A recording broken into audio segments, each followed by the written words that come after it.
Hi, and welcome to this week's Wu Wei Wisdom Life Lessons teaching. It's great to be back with you all. This week, we are talking all about how to cope when things are out of your control. Now, if there is a lot of uncertainty or unpredictability in your life, does this make you feel very unsettled, very anxious, panicky, and that you are kind of operating in a survival mode of fight or flight rather than being more calm, more centered, and in your flow? Well, if you can relate to any of this teaching is for you. We're going to show you how to cope much better and be more balanced when things in life are out of your control.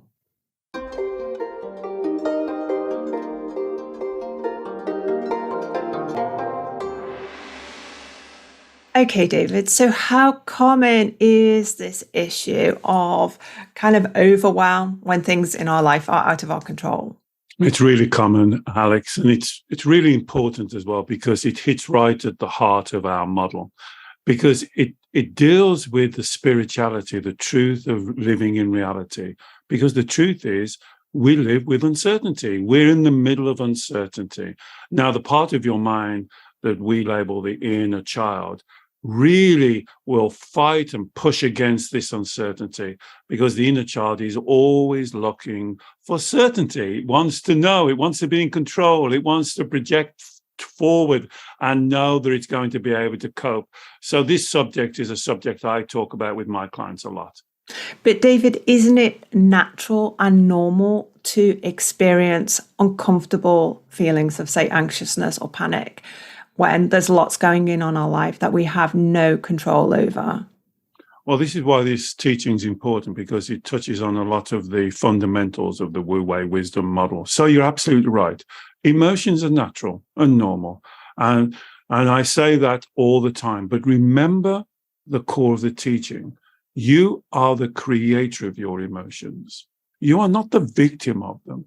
So although it is absolutely natural and normal to create an emotion, you can't live your life in the state, as you said in your introduction, of fight or flight, because that means you're not grounding yourself in the truth and the reality. You're grounding yourself in the emotions. You almost become a puppet to your own emotions. You create the emotion and then you make decisions grounded in your emotions, and that's where it goes wrong. But isn't it like, if we say, for example, we are possibly going to be made redundant at work, that has a huge, massive impact on our livelihood. And that's something we may have no control over. It's down to the management of the company. Surely, well, first of all, it's natural to feel very anxious or lots of red light feelings about that.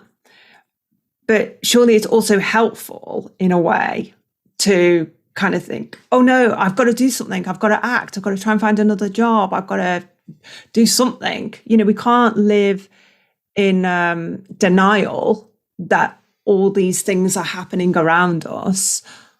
That's a question I hear a lot from my clients. So did you hear what you said? You're using the red light emotions to motivate you.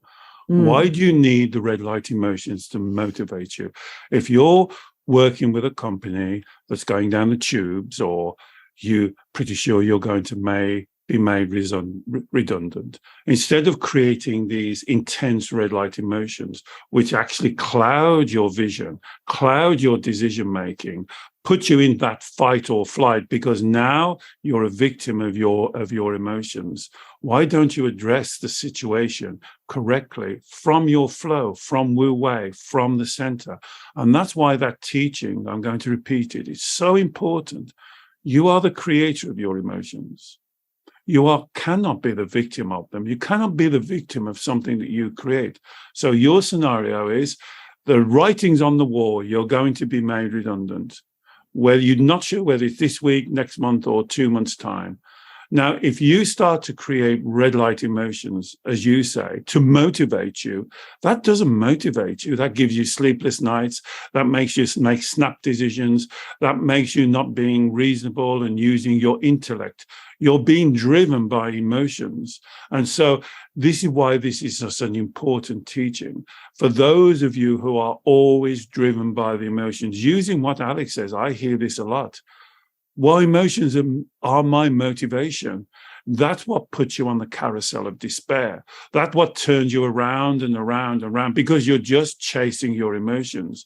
And what I'm trying to do in this teaching is to say, please accept that emotions are natural, but they're not something you ground your decision making on.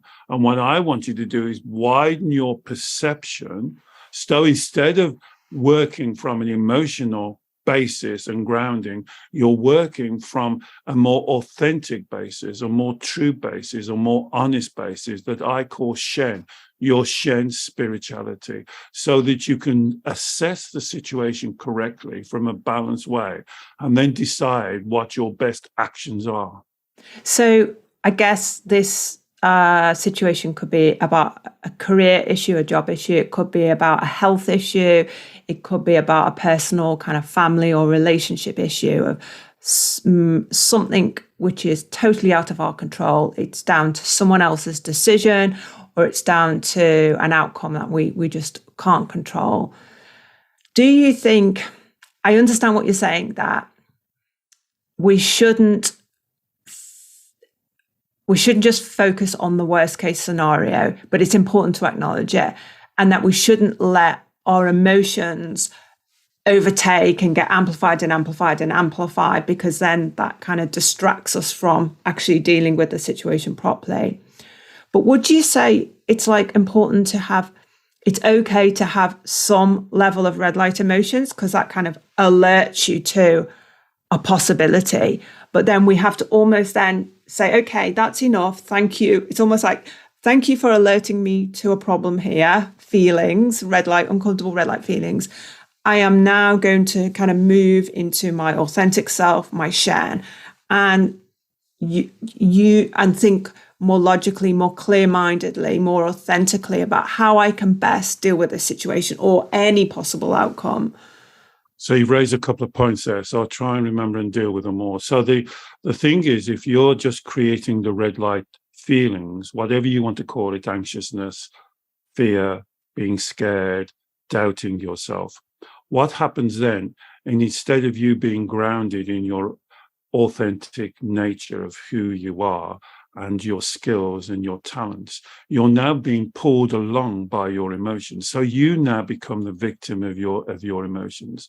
So whichever case that you are leading into uncertainty, so you're not sure what's going to happen, as you say, it could be about relationships, it could be about your career, it could be about anything. But you have to remember, and this is the core of the teaching, we live in a universe, we live in a world of uncertainty. We cannot control the future. And so what a lot of people try and do, they try and control externally, they try and control other people, other events, other situations. They always look at the worst case scenario because they think that somehow that will make them better prepared. I hear this a lot from my clients. David, it's better to think the worst because you're better prepared. But actually, it's the opposite. If you keep on focusing on the worst case scenario, you're more likely to attract that worst case scenario in your life. Isn't it better to focus on the fuller picture so you're more flexible and adaptable to deal with everything? So another thing you said, isn't it right that we create some red light feelings? Well, of course. If somebody just walked up to you and said, you're sacked, pack your bags, of course you would create a red light feeling. It would be natural. That's what I said. Emotions are natural. But you shouldn't then make your decisions based on emotions. You should be able to understand that you create the emotions, you accept the emotions, and then you can refocus on what is your plan of action, what's your flow, what is the way you work forward now. Now, this takes a bit of practice. I'm not saying you can just do it by clicking your fingers. And it always starts with your beliefs. And that's why I probably say on every video, this teaching about you are the creator. It is so important to understand emotions are natural, but you are the creator of them. Because once you do that, you stop being sucked into your emotions. And whatever the situation is, then you can deal with it from a much firmer base of truth, honesty, and integrity that I call Shen. And this thing you said about making decisions based on our emotions rather than, say, authentic logic or our kind of gut feeling combined with our authentic logic. Can you talk a little bit more about that? Like, what does it mean? What do you mean exactly when people make decisions based on their emotions? Okay, so I'll use one of the words that you said, scared or fear. It's the same type of thing. So right away, when something happens and you create fear, now you're in panic mode.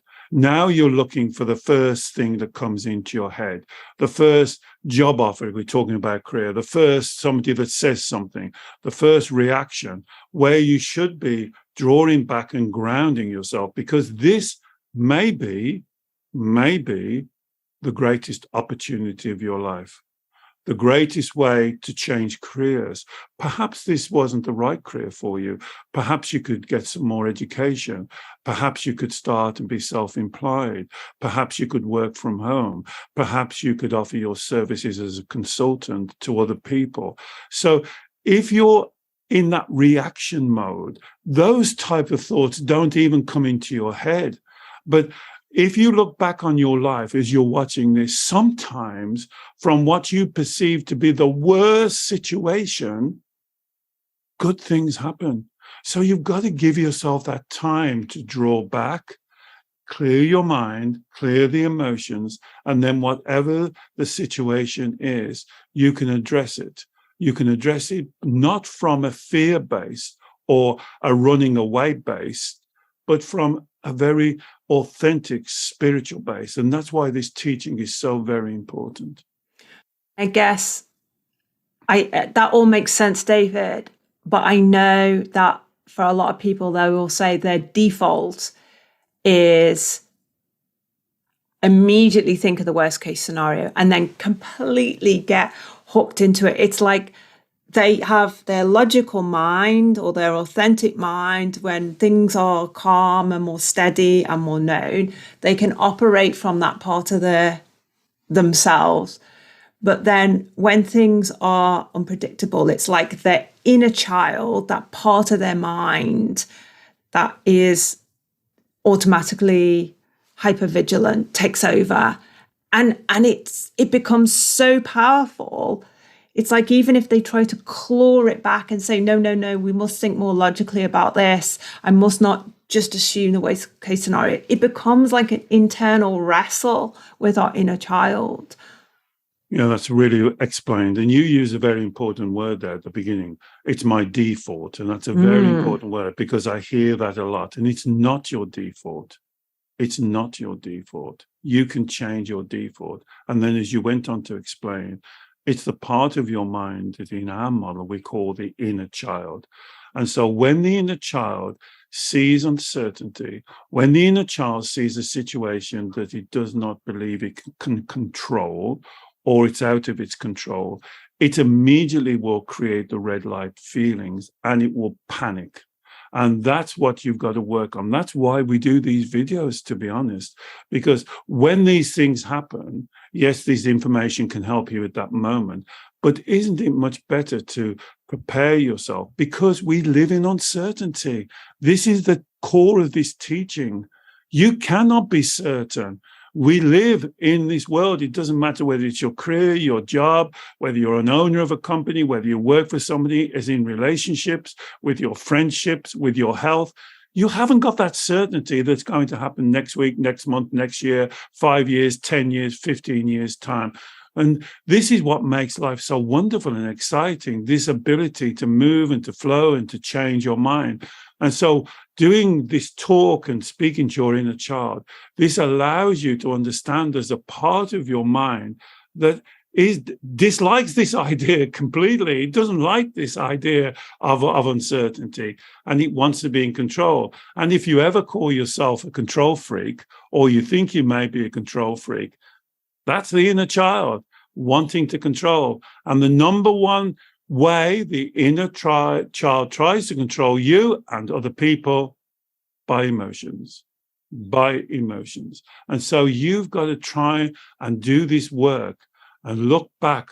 We've done many videos. You've got to do the golden thread. You've got to ask yourself self-inquiry questions to get to the point of what that part of your mind, as the inner child, is wanting.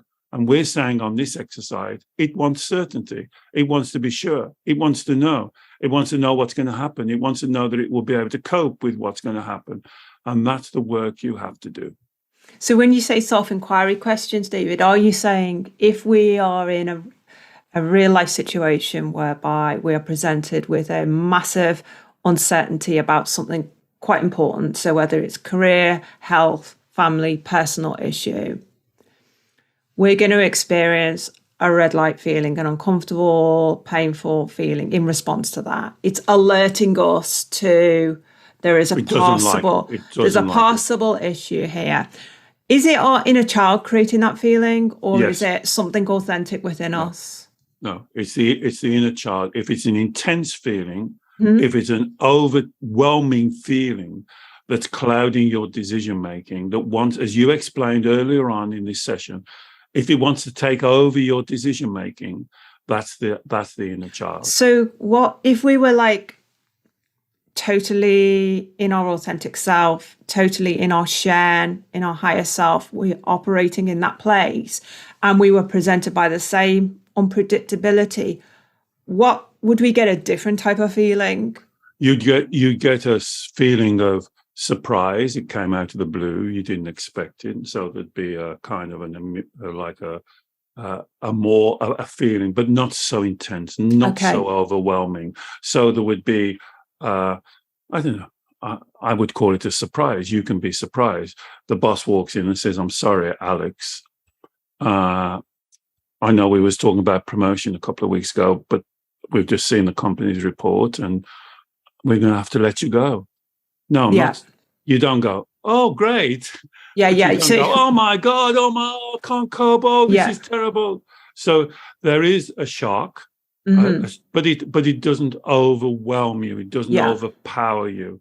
So if it's overpowering you, if you go, "Oh, my life's ending, I might as well go and, I'll never find another job. I'll never be able to cope. I can't cope." But this is the inner child now. This is the inner child talking to you.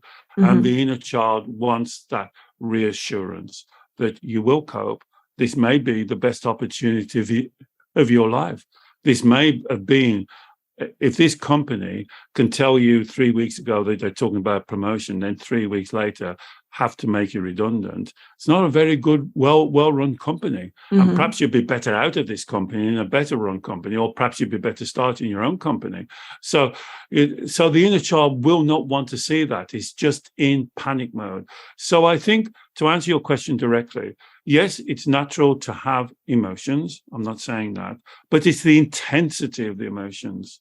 So if the emotions are overwhelming, which for a lot of my clients, they are always being a victim of their emotions. They are always on the defense. They're always kind of walking on broken glass, if you like. They're so scared of what might happen, what could happen. They're not going to cope. They can't cope with the uncertainty, and it's disabilitating for them because they're a victim of their emotions. And it's not, for those sorts of people you're talking about, it's not just one thing, it's everything. It's like they're like a pinball being pinged around, and they are living in kind of reactive mode rather than kind of positively proactive about their life direction, their intentions, their life goals, etc. Yes. So if you recognize this as you're watching this video, one of the easiest way to recognize it, just think about yourself. Would you call yourself a controlling person that's wanting to control everybody else, all outside? I call them external. External people, you want them to act in a certain way, do certain things. events, situations, friendships, careers. You always want to be in the control of the external. That's one side of the pendulum. The other side, are you always running away? Are you always hiding? Are you always scared to put your head above the parapet? Are you scared to show your true character? Are you always doubting yourself? So that's the other end. And so if you're swinging between these two, this video is for you. This is the time to do the work now. Don't wait for a critical event to happen before you scrabble around and do the work. Do this work now, because this work will always entail your inner child. The golden thread is the self-inquiry. If you say, for instance, yes, I am a controlling person, the next question is why? Why do you choose to be a controlling person? Then from that answer, you do why again. So do you want to role play that? Yeah, let's go for it. So okay. I choose to be a controlling person because I don't like the feelings it gives me when I am out of control and I don't know what's going to happen. Do you agree that you create those feelings? Yes, I create those feelings within me. So why do you create feelings that you don't like? Because I can't ignore the fact that this may go badly wrong, whatever situation it is I'm faced with.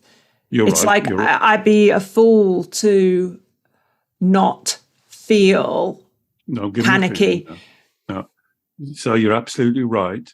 This could go wrong. That is one outcome. Mm-hmm. Why don't you consider other outcomes? I can see there are other outcomes which wouldn't be so bad or may also be good. However, that's the same as but. at the forefront of my mind, and it's like a flashing red light scenario, is this worst case outcome. But why? It's like fighting for attention, even when I try and draw it back to thinking of, okay, well, it might not go so badly. This might happen and this might be a great opportunity.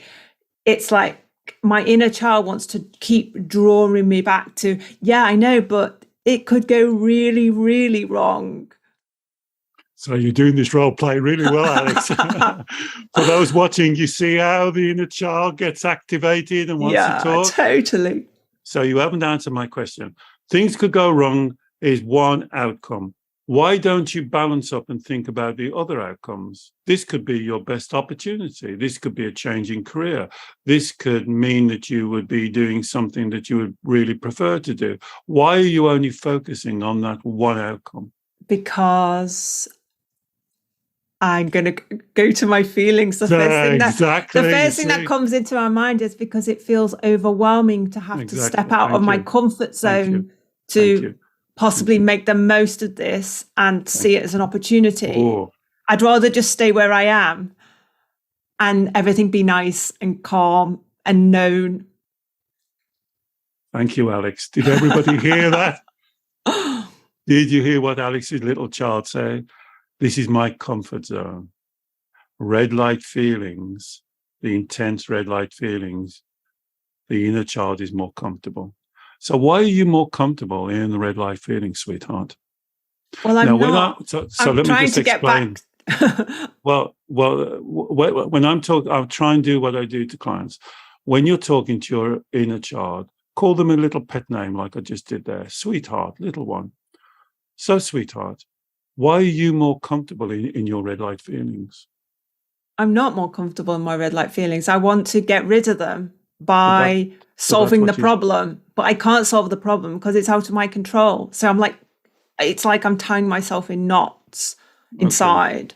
So it's not your comfort zone there. And I don't want to have these red light feelings. Okay, I believe if I can sort the problem out or get clarification that the worst case scenario is not going to happen, then inner balance and harmony will be restored. Okay, that's all I'm after. Okay, great. So whose responsibility is to clarify and restore balance and harmony? Well, Breathe deep now, drop shoulders, nice and relaxed. it's not my responsibility to clarify the situation, because that might be my boss, or it might be my partner, or it might be my doctor, in terms of telling me what's the situation here, what's the outcome. But it's my responsibility to manage the emotions within me. Okay, super. And why aren't you managing the emotions, my darling? Because Breathe deep, drop shoulders, breathe deep. Well, the first thing that comes to mind is, this is how I've always done it. It's familiar. So you're asking me, why don't I do it differently now if I know That's that what I'd I like could? to know. You could carry on doing it familiar, that you once called your comfort zone.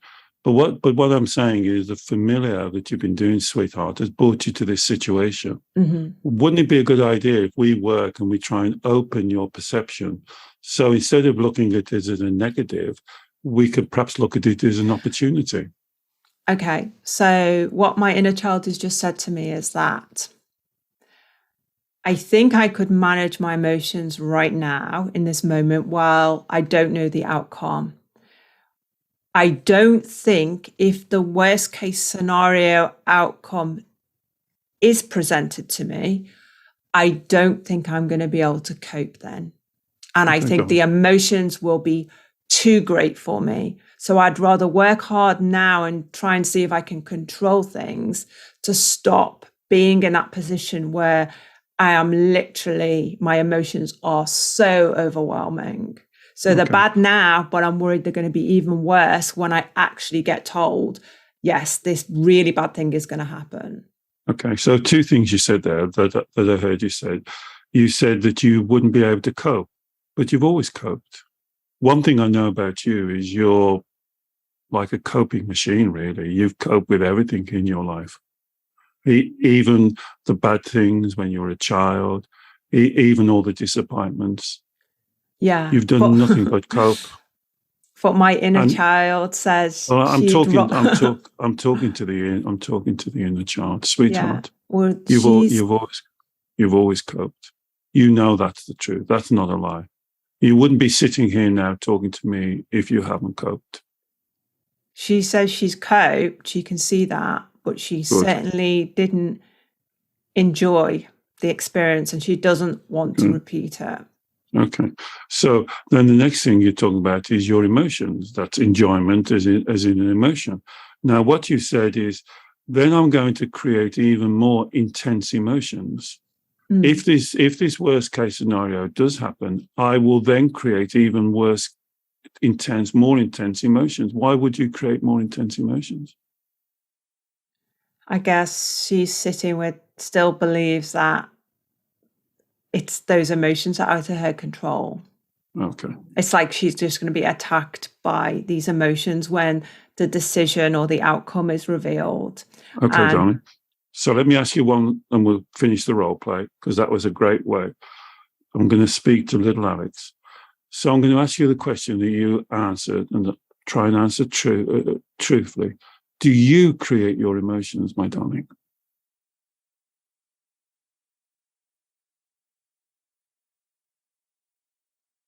Breathe deep, drop shoulders. I think she knows. Yeah, okay. I think she knows she creates the emotions. It's almost like when something very, very bad happens, she doesn't trust herself to be grounded enough to be able to manage those emotions, because she's not really been able to do that in the past. And so she's wondering now, she's doubting herself now that she can do it, even though she knows she creates the emotions. She's doubting whether she's going to be able to manage them correctly and manage her thinking correctly. Okay, sweetheart. So if Big Alex and me help you, if we show you how to ground yourself, so you don't even have to create those intense emotions. then you don't even have to manage them. How about that? If you don't create them, they're not there to be managed. That would be perfect. And that's the solution I'd like to work with you. Would you be happy to work on that solution? Okay. So that role play, thank you, Alex. You did a good job there. Yeah. Well, it's an issue that's really alive for me and most people, because it's kind of like nobody likes uncertainty and unpredictability, do they? Or are there people out there who love it, who thrive in it? I don't know. I don't think. That's a good question. I don't think. I don't mind it, actually, because I always think the unpredictability is opportunity. That's what I think. I think if you plan something, if you've got a project and you've got a plan and it goes wrong, that can be off-putting. But I think in normal life, I think the unpredictability to me is always is positive outcomes, is opportunity that you see. So I won't say I love it, but I certainly don't hate it. But I think what that did, you see, that what hopefully people watching, and thank you for being so open, and that was very open of you to do that work. It's not really the event that's causing the real problems.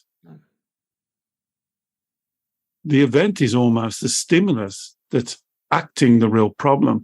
That's why they said if you can do this away from the event, it's much better. If you can do this, not when the event is on, but if you recognize anything that Alex has done or said, it'll be different for everybody.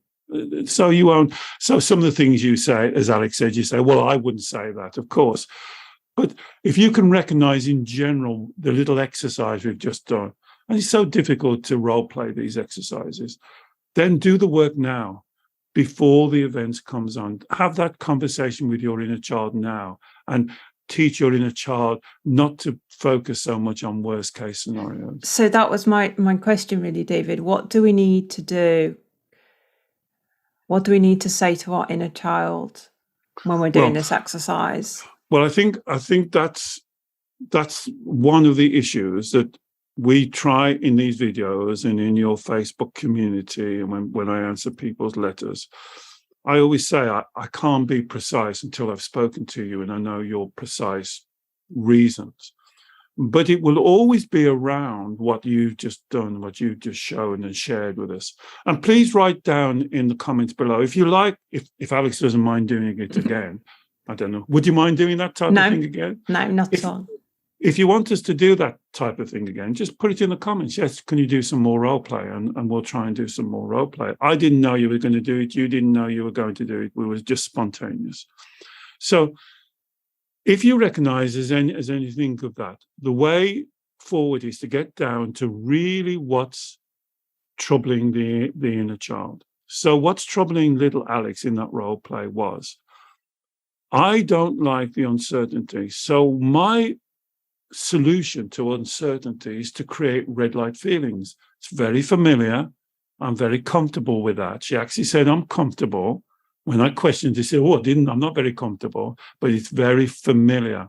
So once you can get to why she creates the red light feelings, my guess for little Alex, she believes that if she creates very strong red light feelings, somebody will see that she's creating the red light feelings, and then they'll step in and they'll change it for her. It's very childlike.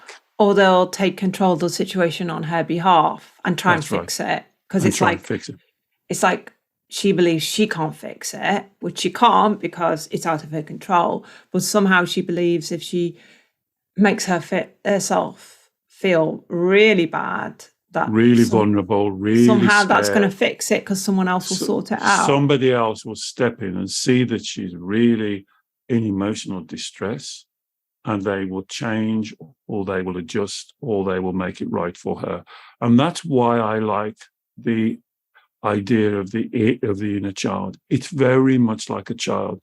So there you have a mature businesswoman who's very able to cope with situations, but this one thing, then she reverts back to the actions of a child. And that's really the work that you have to do in that scenario that you just painted. The rest of the hour session I'd spend with a client would be talking to the inner child, would be teaching the client how to speak to the inner child, how to listen to what the inner child is saying. So you see, you practice it perfectly. At the beginning, the inner child's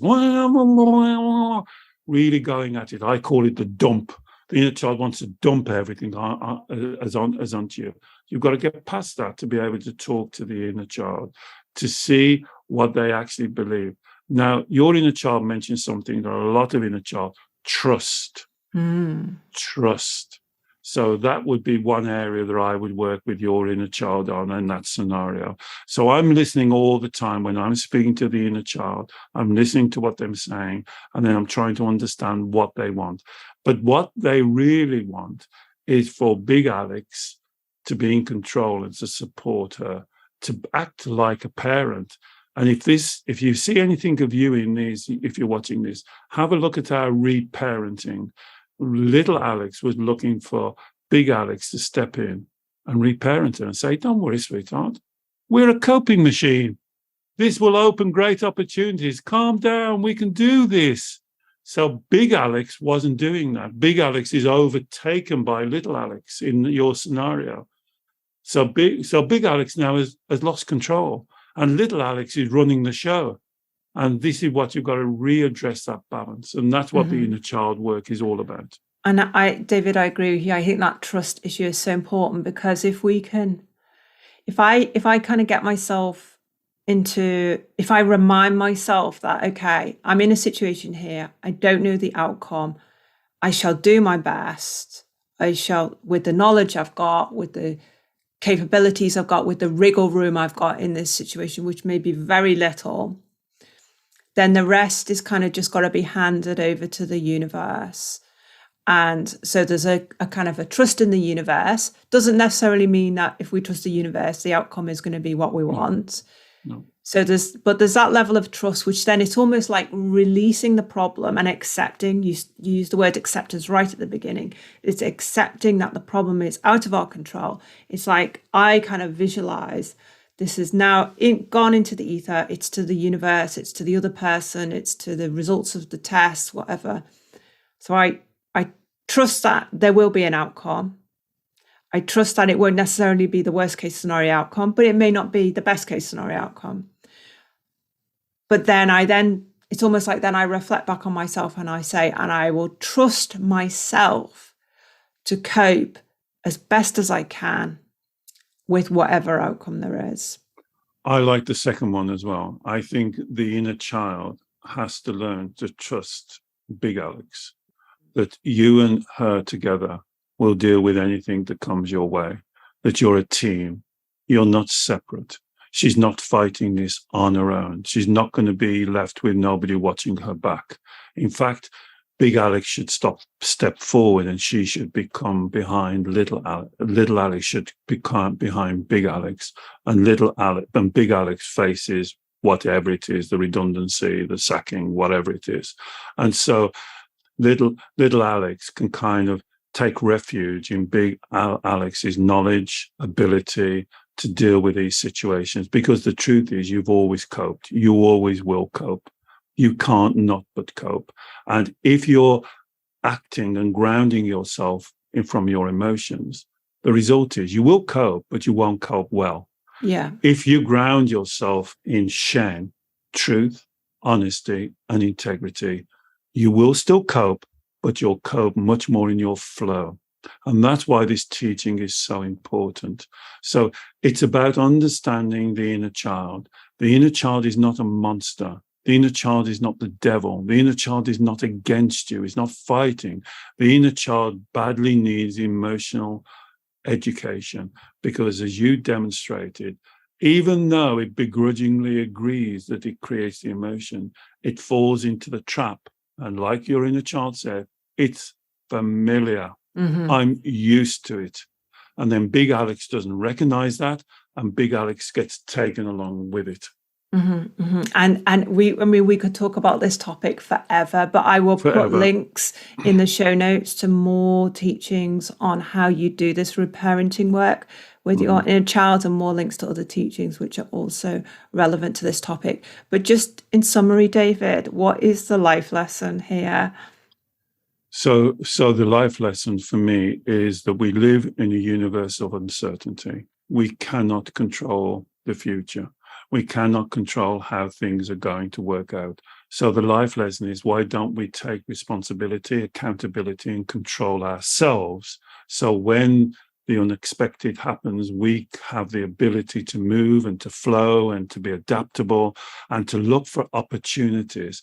Because when other people see destruction and despair, train yourself, become familiar to see opportunities, a way forward. In a career sense, this may be the opportunity to change careers. This may be an opportunity to get further education. This may be an opportunity to work for yourself. Always don't just focus on the negative. Don't just focus on that. Yes, it is there, but it's a very small percentage of all the possible outcomes. And please do this not when you're faced with a problem. Do it now. Do it now. Mm-hmm. And this is the best way. And then finally, I'd like to say to you, Alex, I know what you did is so in front of, hundreds and thousands of people that watch, to open yourself up. So thank you. That was really difficult. Yeah. And again, I'll say to the audience, if Alex doesn't mind doing it, if you'd like her to do it on other subjects, just make a note, and then it'll give Alex the confidence to do it. But that's a good way to show how you speak to the inner child, have that inner child conversation.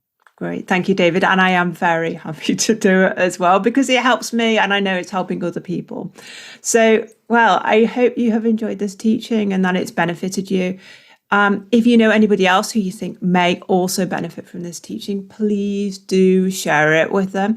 David works every week with clients all over the world by a Zoom video call on issues just like this. So inner child work issues, or with clients who are facing real uncertainty or crisis in their lives. If you'd like to learn more about David's consultations, I will also put a link in the show notes to our website and where you can learn more about those. And finally, please don't forget to subscribe to our YouTube channel. We produce new teachings every week and we would love to share your journey with you. Bye-bye.